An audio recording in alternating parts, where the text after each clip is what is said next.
Alright, it is the next day. We're going back with how I originally had it, but we doubled it up. We got full 2x4s right here and multiple screws going through it, and we wedged it up in there. So hopefully this works. I guess only time will tell. It's still sketchy.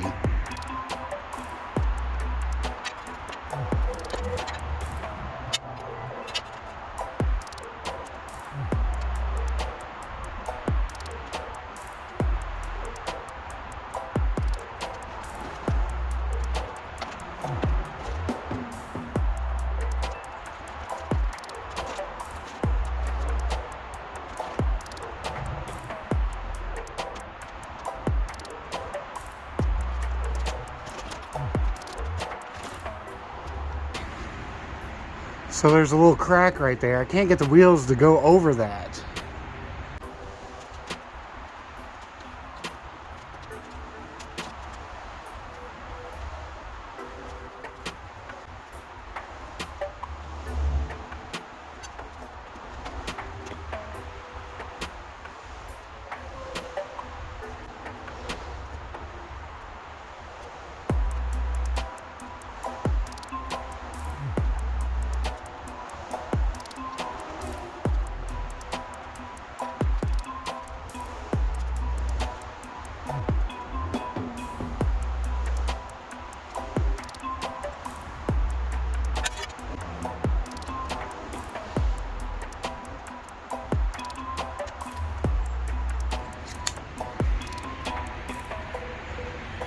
Alright, she's almost in there.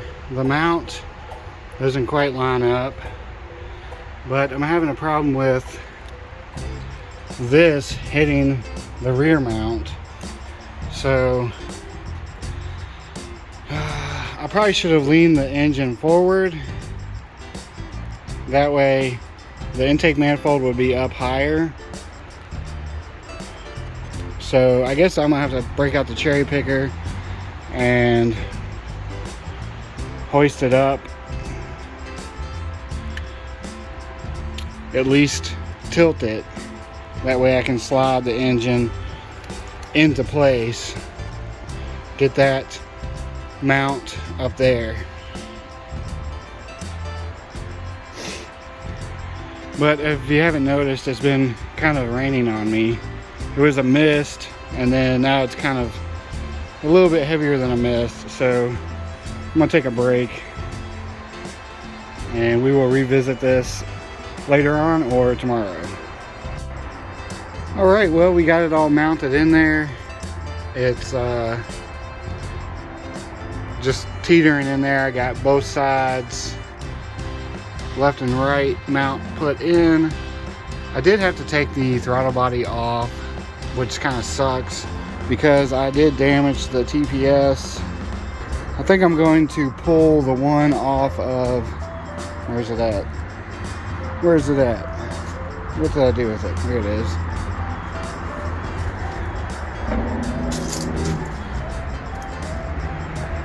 Nope, that one's broken too. I guess I'm going to, I mean, it's broken, and the clip will fit on there. I can probably zip tie it, or I don't know. I might just stick it on there and zip tie it and see what happens. I did damage that, which kind of sucks. I should have protected it better, but I did not.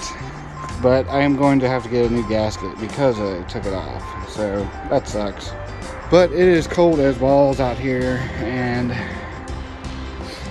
it's been cold all day. It rained, it snowed for a little bit, so I don't expect to be working on this for the next few days because it's supposed to be cold, but then it's going to warm up to like 50 degrees in like 3 days, so it'll probably be 3 days before I work on this again. But we can start getting everything else back together. The T-bracket needs to go next. I hope I can get it in there.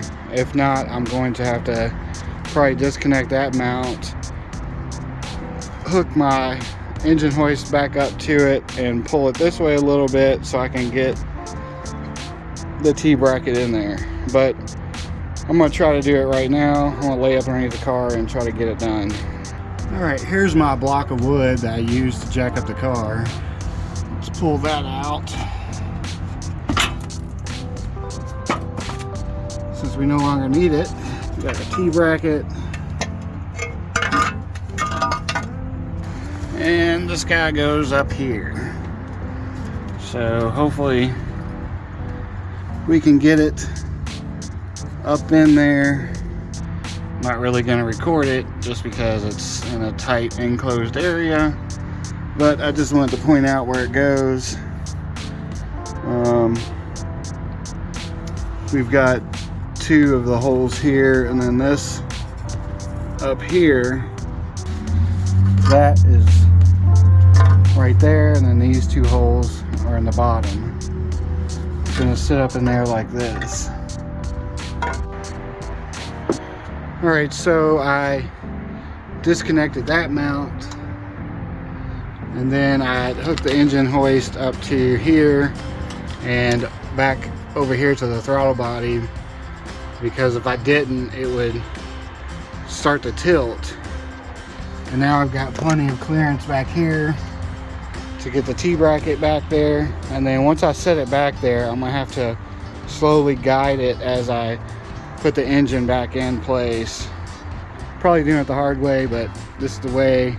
But this way makes more sense to me since the engine was already in there. I don't know how else I could have got it in there, but this way seems to work. So let's mount you up.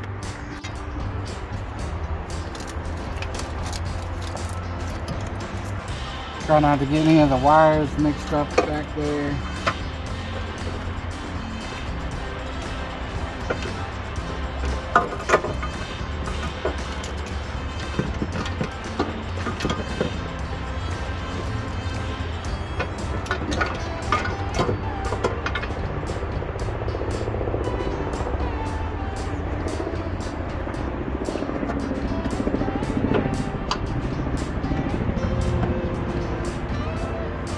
Alright, we got it in there. Let's lower the engine and get that mount back on there. Yeah, another thing I want to point out is this section right here that doesn't have threads is longer on the JDM engine than on the USDM. So luckily I have the spacer and that fits right over it.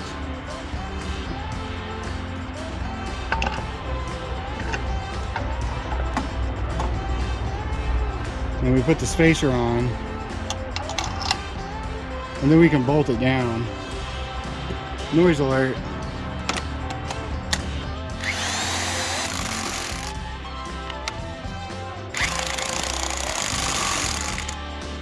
Alright, now let's line up our last one. We need to get this bolt to go through here. A little too far.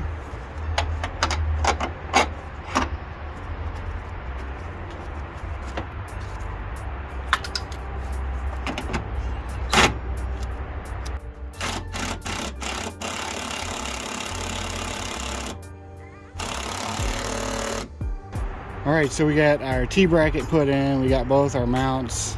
The other mount we didn't even disconnect, just this one. Now we can lower our hoist, disconnect all this, and this bolt actually goes in the T-bracket, so we can put that in, and then we can slide under and get the other bolts put in. Alright, we went ahead and put the engine hoist away for the most part because we don't need it anymore. Now we need to put the jack up under here for extra support, and then cardboard, slide up underneath there and get the rest of the bolts. All right, we got our jack for extra support. 1 stand, 3 stands. I hate being under a car. All right. You cannot see. There we go. These two bolts will slide over here. We got one up top over there, and then of course our main bolt. I've only got 2 bolts. I need to find this one just because it's a little longer.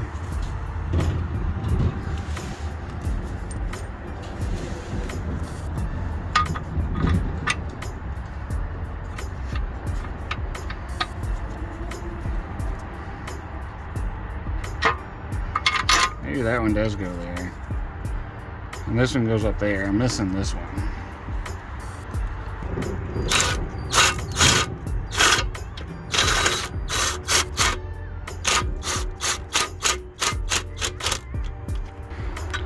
Alright, we got that one.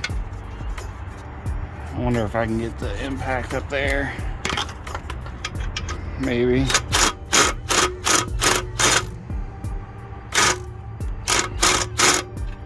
Nope. I'm just gonna get my ratchet, and then I'm also gonna find this bolt. But that's how you put the T-bracket in, or at least that's how I do it. Alright, it's a couple days later. It was in the 20s the past couple days. It's like mid-30s, but still cold as hell. Our goal today is to get all the under stuff done to the engine. That way we can button that up. Not including the traction bar and the axles. We'll do that on another day, but I just want to get all of the underside stuff. We have to get all these bolts on the flex plate for the torque converter. Then we have this bracket right here that covers the transmission shift selector. I gotta find that bolt, which I can't right now. Remember, it has that little metal thing that you have to bend up, which I don't know where it's at. So we're gonna dig around here, find what we need, and then we'll get under the car. All right, this is what I'm talking about. All these bolts right here, I got them in. Now I need to tighten them down. You basically stick them in there and you turn the crank and put one bolt in at a time and tighten them down. Alright, we got all those bolts tightened down. Now we need to get our shift linkage hooked up. That just slides onto there. Hopefully you can see that. Alright, we got our shift linkage put up here. Now we need to put this bolt into there with this little metal bracket thing, and then we bend these little flaps up over the edge of the bolt. It keeps it from backing out, and it goes right up into there. Alright, we got our little flaps folded up, keep the bolt from backing out. Now we need to get the cover put on. It's pretty simple. I already have the bolts here, and then there's 2 that go into this. And it just pretty much slides on, and then we bolt it down. So not really going to record that. It's really hard to record anything under the car. If I had a lift, that'd be a different story, but I don't. Alright, next we're going to get the half shaft put in. Stick one end in there, then you bolt it up here. Pretty simple. Easy. Alright, I got the half shaft bolted up there. This bolt has it's a little bit different, so keep that in mind. The I can't really explain it. Maybe I don't have an example. The smooth part is fatter on these two bolts, and this one is like the same size as the threads. So I should have showed it on video, but I didn't. And then we put this cover plate on to cover the flywheel. And you got a bolt here, one there, and one up here. And then you have this one. This one goes all the way through the bracket, or I guess the cover, through the engine block into the transmission. So that's, I guess, like another mount for the transmission to the block. Now I've got heater core hose. I've got it on, but I can't get the clamp over the little the barb end for some reason. I don't know why. It just won't go on. And now I can't get the hose off. So I think what I'll do is I'm just going to go get some worm clamps and put one on there. Now, other than the exhaust, we are done under the car. Well, kinda. We still need to get the axles in and get the traction bar put in. So we're going to go ahead and do that now. Get the axles in, button up everything down here, get the exhaust manifold put in, connect it back up, and we should be done with everything underneath, with the exception of this.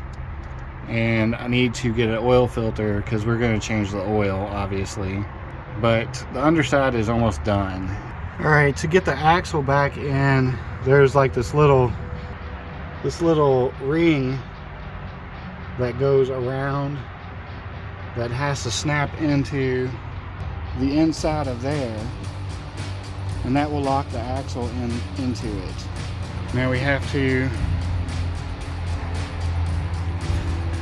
slide the axle into there,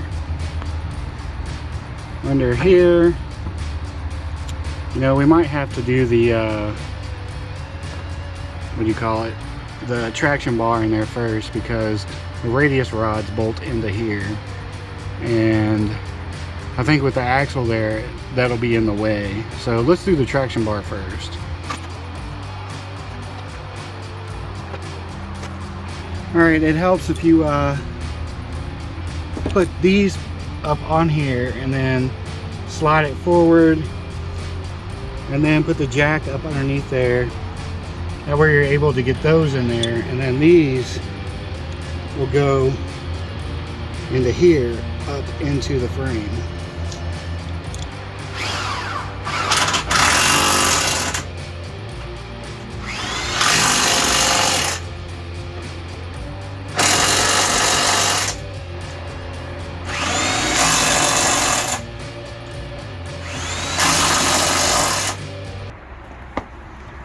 Alright, now we can move on to the axles. We get this side and that side, and then the exhaust manifold, and we'll be done with everything on the underside other than that one clamp. Alright, so I'm ready to put the exhaust manifold on, and I realized I should have put that on before I put the traction bar on. So I'm going to unscrew those bottom two on each side and see if I can push it down enough to get the manifold in there. Alright, we got the exhaust manifold on there. I just disconnected both ends. I removed this center mount, and I was able to bring it up from the bottom side. After pushing on that down, I wedged some blocks in here to make it push down a little further. The next thing though, I'm noticing this AC bracket is completely different, so I'm gonna have to remove this one and swap it over with the JDM one. As you can see here, it's got these little standouts, and the JDM one does not. There's no standouts, so we'll have to swap the bracket, but no big deal. Alright, well, it's gotten dark on me, so I'm done for the day. I got quite a bit done. We'll pick back up tomorrow. Alright, so I've just been out here piddling. I got the battery tray back in. I got all the electrical connectors, the throttle body back on, throttle cable, vacuum lines. I got a lot of stuff put back on, but I've ran into a problem over here where the power steering pump, the bracket on the JDM version is different than the USDM. It's so I'm gonna have to swap that, which means I gotta take the alternator back off just because there's a bolt down here, which kind of sucks, but we do what we got to do in order to get this job done. There ain't nothing to do other than do it. But other than that, we got a lot of stuff done. I'm still fighting with this axle. I cannot get it to go in the transmission. It makes no sense. Before it went in, but it was extended just because the bearings and the cup were pulled out, and I had to take the boot off in order to get the bearings to go back up into the cup. Now I can't get the axle to go in the transmission, so it's one thing after another. If it ain't this, it's that. If it ain't that, it's this. Seems like it. One problem after another. Alright, so this is the JDM alternator bracket. That's the USDM alternator bracket. They look exactly the same. JDM power steering pump bracket, USDM power steering pump bracket. They are obviously different by quite a bit.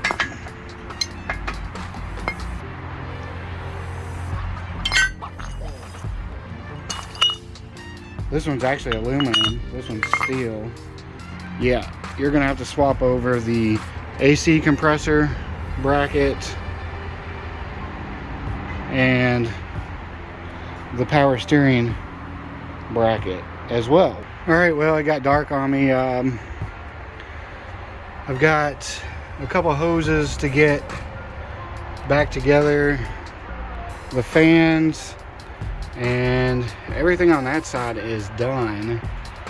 I need to get those wires put into the correct location, those clips.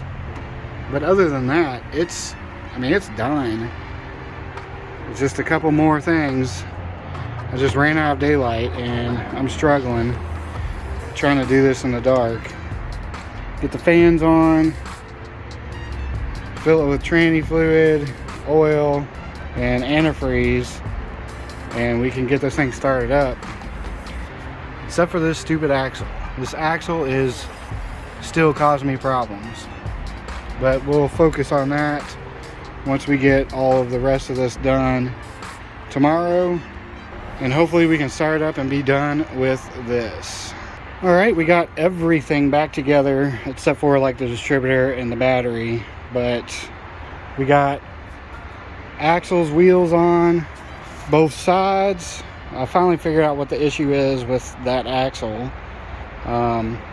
When I overextended it and I had to take the boot off and put the bearings back in there, I had flipped the bearings backwards, so the axle wouldn't flex much. It was just stuck, and so when I was trying to get the axle in the transmission, it would only go in straight, but because of the shock fork pushing down on the axle, it wouldn't do it. So I had to take it all apart again and swap the bearings around, and I've got everything. I ended up putting a worm clamp on here just because that one clamp I could not get over the bump on the barb.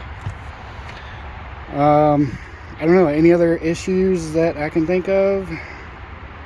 Not really. That's pretty much it. We do need to put an oil filter on before we add oil. That's very important. But I need to go to the store to get transmission fluid and oil. I have coolant, so that's one thing I already do have. But she should be almost ready to start. Let's get that distributor on and head to the auto parts store.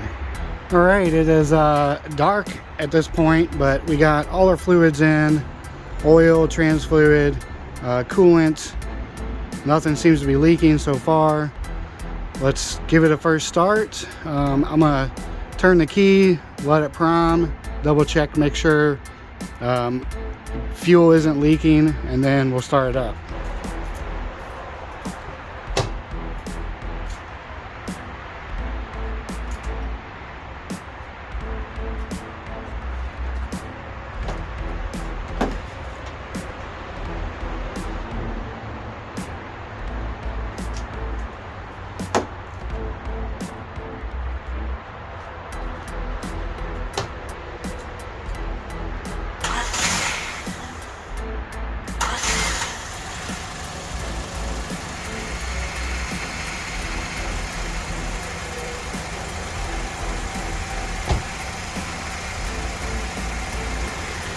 Let's start it right up. That's pretty crazy.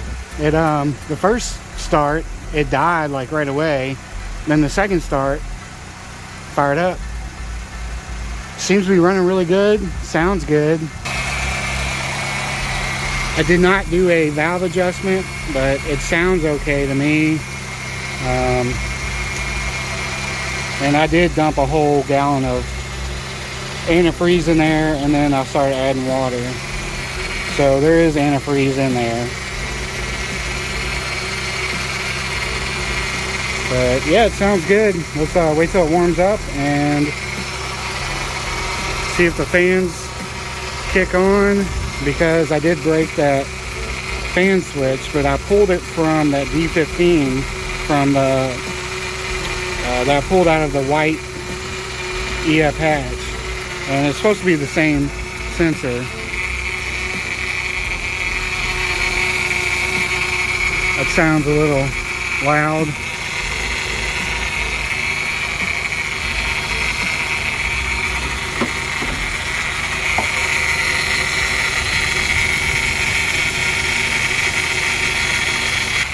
I don't know, but the engine itself sounds really good. All right, so she's not running real good. She like dies.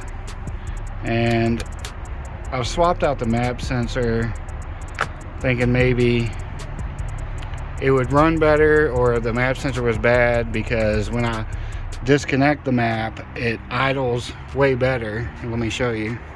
See how it kind of idles up and down? It surges a little bit. And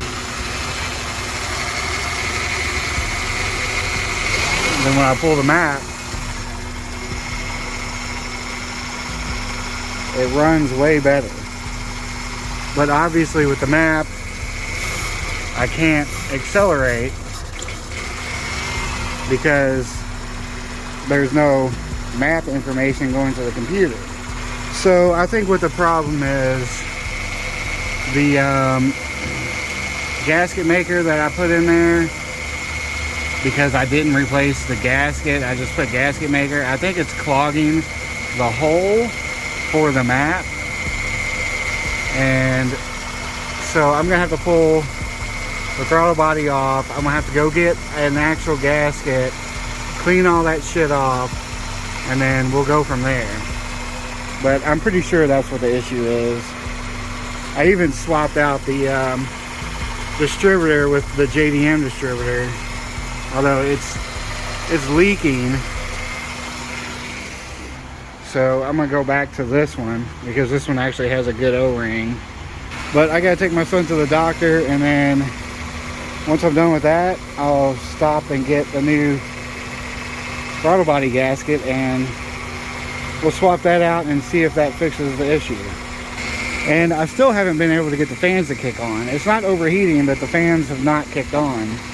I don't know if I just haven't let it get hot enough or what. We'll figure that out once we get it running correctly. All right, we got our throttle body surface cleaned up, intake surface cleaned up. We got our new throttle body gasket. Hopefully this fixes the problem and we don't have to deal with this shit no more, and the car will run and we could get it out of here.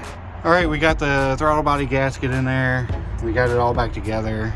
let's start her up and see what happens. Hopefully she runs good with no problems. And Jesus Christ, I want to get this thing out of my driveway.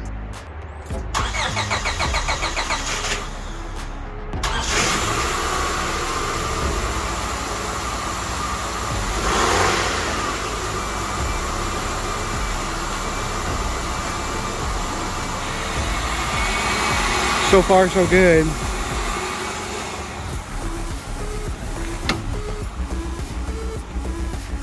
I do need to clear that engine light, so we're gonna do that now.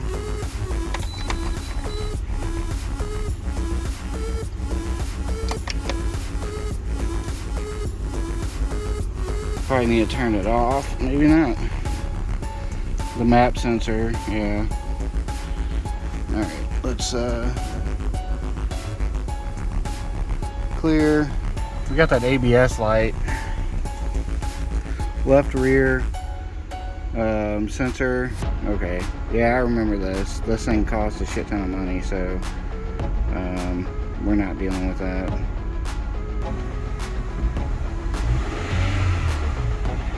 It's idling kind of high. I'm gonna go put the intake boot on. Let's see if maybe that'll lower it.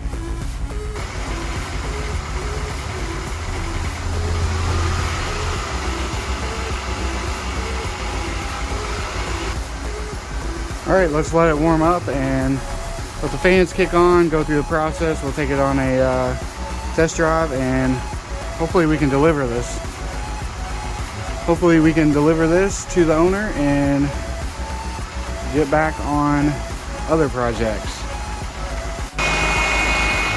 All right, we got all the tires pumped up and the fans have officially turned on, so we're gonna take this baby for a test drive. It still idles pretty high, so I'm going to try to mess with the adjustment screw on the throttle body to try to fix that. All right, after adjusting the idle screw, it's a little lower still, but it's still high. I think it should be below 1,000, like an 8 or 9,000 or 8 or 900 RPM. But we'll drive it around and see. Maybe the cable is stuck, or I don't know. The throttle body is closed all the way, so I don't know what it is. There's no vacuum leaks, so maybe it just needs to be driven around a little bit. Let's take her for a test drive. She seems to be running pretty good. No hesitations. No misfires. It doesn't accelerate really fast at all, but it is a minivan. But yeah, I'm super happy to get rid of this car and get it done. That way I can get back working on my projects. Although the 88 wagon needs to probably come first. But honestly, I need to fix my oven. My oven's been broke for a couple months, and that sucks. We're gonna drive down here and get on the expressway, and then we'll see what the expressway life is like. Temp gauge is good. We are low on gas, but I'm not adding any new gas to it.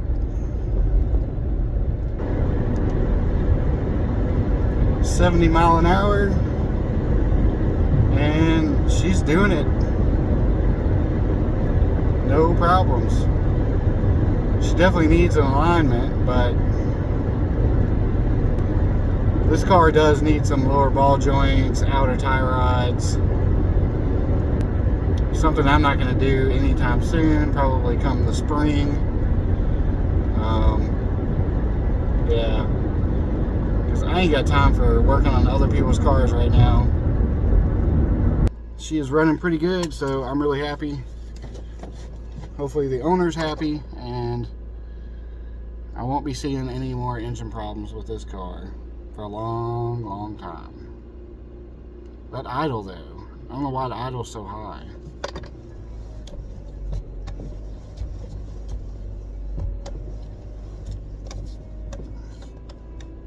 Alright, we got our idle down where it's supposed to be.